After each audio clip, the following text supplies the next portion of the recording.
Karena kaum muslimin pada saat itu terpecah belah dan masing-masing kelompok menganggap omongan ulama mereka menjadi setara dengan omongan Rasulullah. Coba kita renungin baik-baik. Omongan ulama jadi setara omongan Rasulullah. Berarti kalau lu nggak sesuai dengan ulama gue atau lu nggak sesuai dengan gue, berarti lu nggak sesuai dengan Rasulullah. Terakhir, Ustaz. Iya. Tes kita untuk bisa bersatu nih banyak banget sebenarnya. Iya, betul, Banyak sekali kita terpisahkan dari perbedaan bendera, perbedaan pengajian, Betul, gitu, betul. perbedaan guru kadang-kadang. Jadi kadang-kadang terjadi ketidakakuran dan permusuhan itu justru di kalangan yang sama-sama bersyahadat. Betul. Sebab PR-nya di mana dan semestinya gimana, Caca? Iya. Saya cerita dikit ya. Pas kita maksiat tuh Ji ya, kita nanya orang nggak sih pas mabuk, kamu minum apa sih? Enggak kan, yang penting mabuk kan Ji. Kalau sudah sama-sama mabuk udah selesai kan urusannya.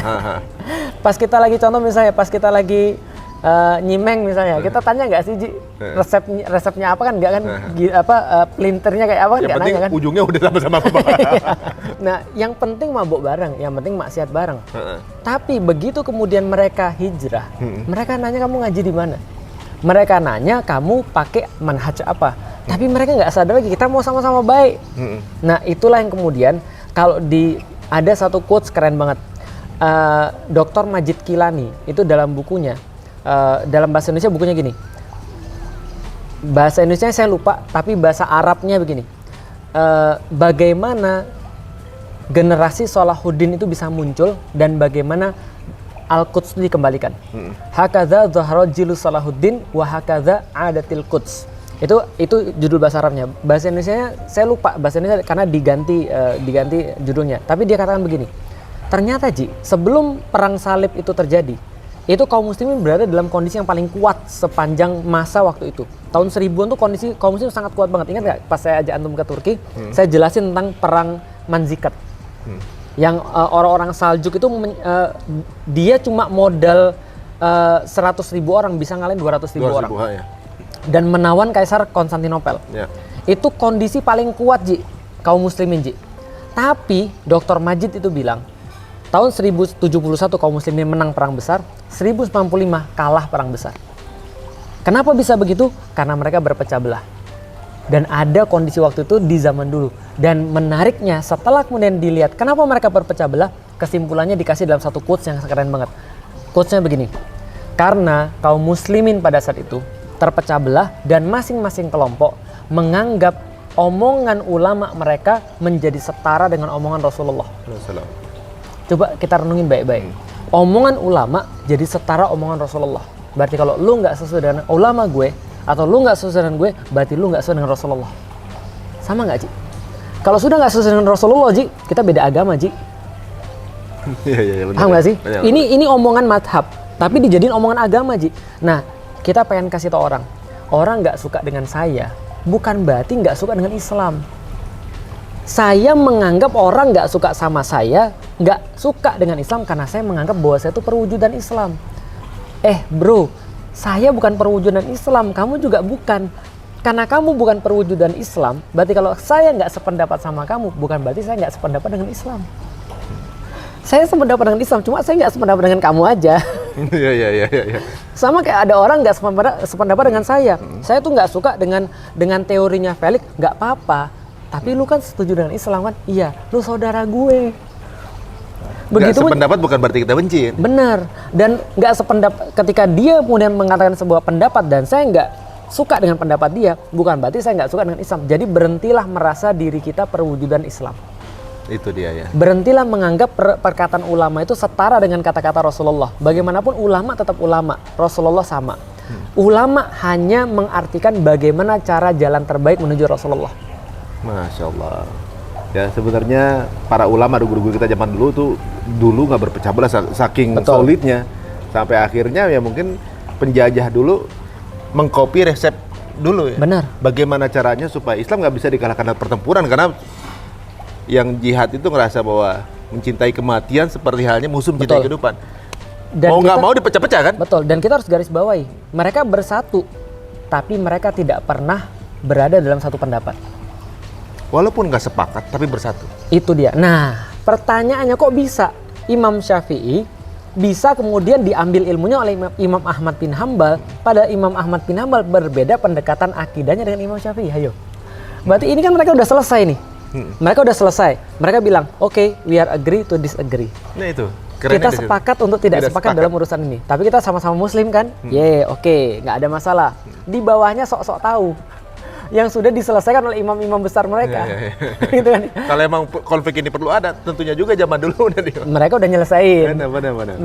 Mereka kalaupun berbeda, mereka nggak akan bersatu. Ternyata mereka bersatu tuh, walaupun mereka berbeda. Artinya tidak perlu sama untuk bisa bersatu. Iya. Antum sama istri kan tidak sama. Iya. Kalau sama malah nggak boleh. Muhajirin bertemu Ansor nggak mesti harus Ansor jadi muhajirin dan begitu sebaliknya kan ya? Benar.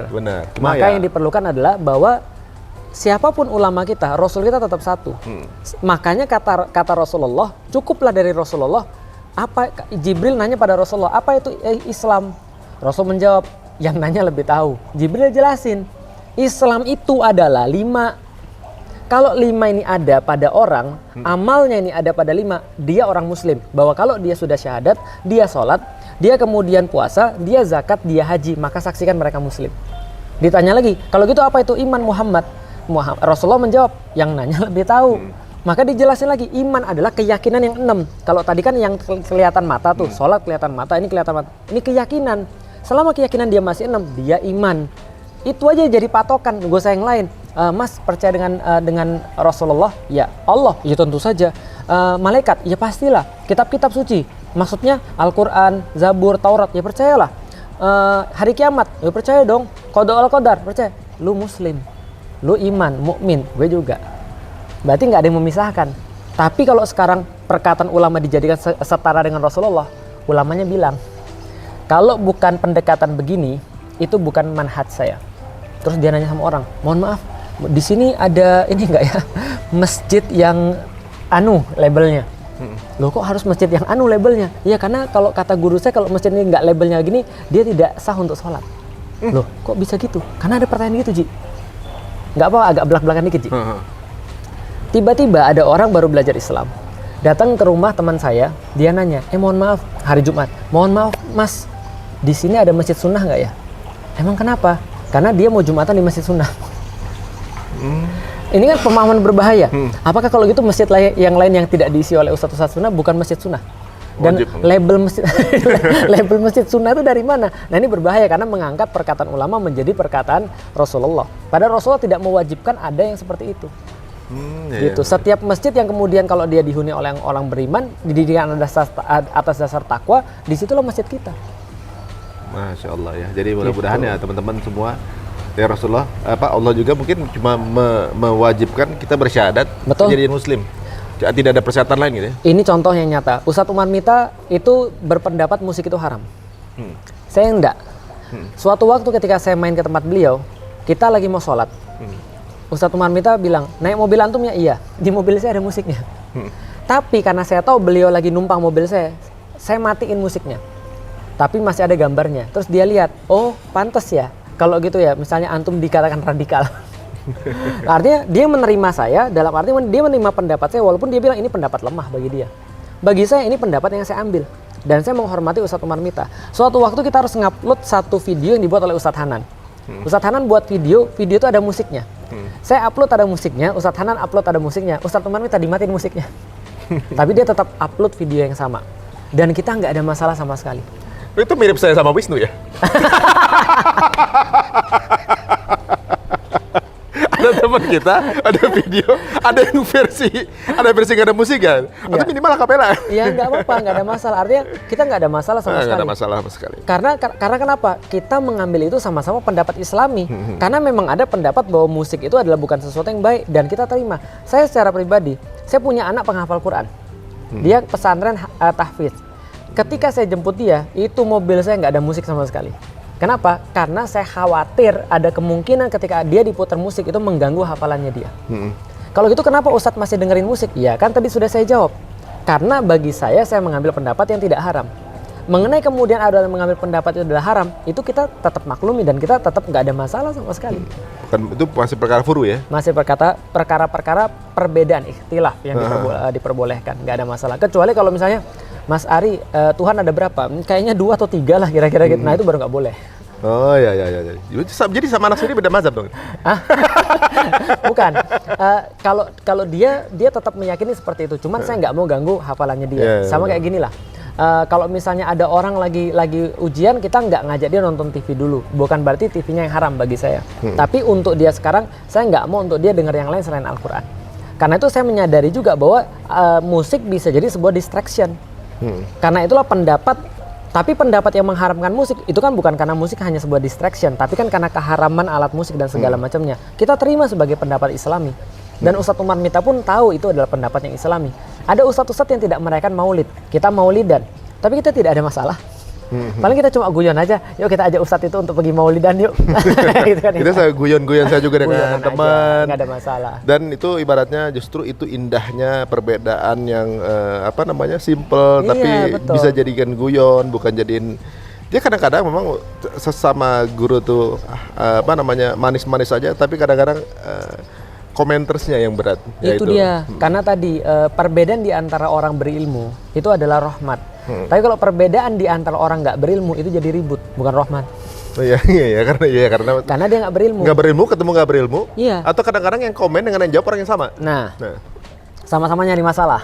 Atau sama-sama memang membuat biar ada api aja gitu. Betul. Kan. Jadi ya itu dia. Ibaratnya teman-teman semua, kita mungkin lebih bijak lagi dan menanggapi sosial media. Mungkin dengan nonton ini jadi sedikit banyak paham lah apa yang perlu disikapi serius, apa yang cuma jadi remar-remar rengginang gitu ya.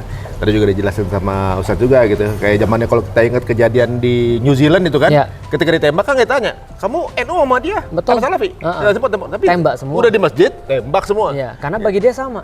Iya. Kita beda-bedain. Iya, makanya kita punya standar lebih tinggi daripada Rasulullah ya. Gitu. Ustaz, makasih banget nih waktunya nih. Siap. Masya Allah, udah diajak ngobrol di Yunani. Masya Allah. Waduh, Masya Allah. Alhamdulillah, mudah-mudahan banyak manfaat. Amin. Isinya daging semua gitu ya, dan banyak insight ya. Walaupun udah kenal lama sama beliau, masih banyak hal baru yang saya temuin di sini. Mudah-mudahan juga bermanfaat buat teman-teman semuanya. Amin. Jika ada pertanyaan-pertanyaan khusus, monggo dilontorkan di kolom komen, nanti saya kirim ke beliau gitu. Kalau misalnya teman-teman hatersnya beliau, ngomong aja saya utarain ke beliau. Nggak ada masalah, kita happy kok sebenarnya. Walaupun kadang-kadang gebes. Makasih Ustadz ya. Siap, insya Allah. Ya, jangan lupa juga follow atau subscribe YouTube-nya Ustadz Felix Xiao ya. Ya, Felix Xiao. Yang penyanyi itu kan? Ya, itu cover band, cover musik. Cover musik Felix. Ya, terima kasih teman-teman. Jangan lupa like dan subscribe, dan mudah-mudahan kita sama-sama saling mendoakan dan terus menebar manfaat. Assalamualaikum warahmatullahi wabarakatuh. Alhamdulillah teman-teman semuanya, udah dengar kita kan bagaimana anjuran kita untuk berkuah sama-sama. Berbeda itu hal yang biasa, dan berbeda adalah sesuatu sunnah, tapi kita diminta untuk bersatu. Jadi teman-teman semuanya, mudah-mudahan dengan perbedaan pandangan tapi banyak sekali persamaan membuat kita berukhuwah dan bersatu satu sama lainnya. Nggak sama pandangan atau juga mungkin keyakinannya, tapi kita menjadi satu dalam kemanusiaan. Jangan kemana-mana, tetap aja Tirta Untung. Tentunya juga jika banyak sekali inputan atau masukan, silahkan masukkan di kolom komen. Jangan lupa untuk subscribe. Assalamualaikum warahmatullahi wabarakatuh.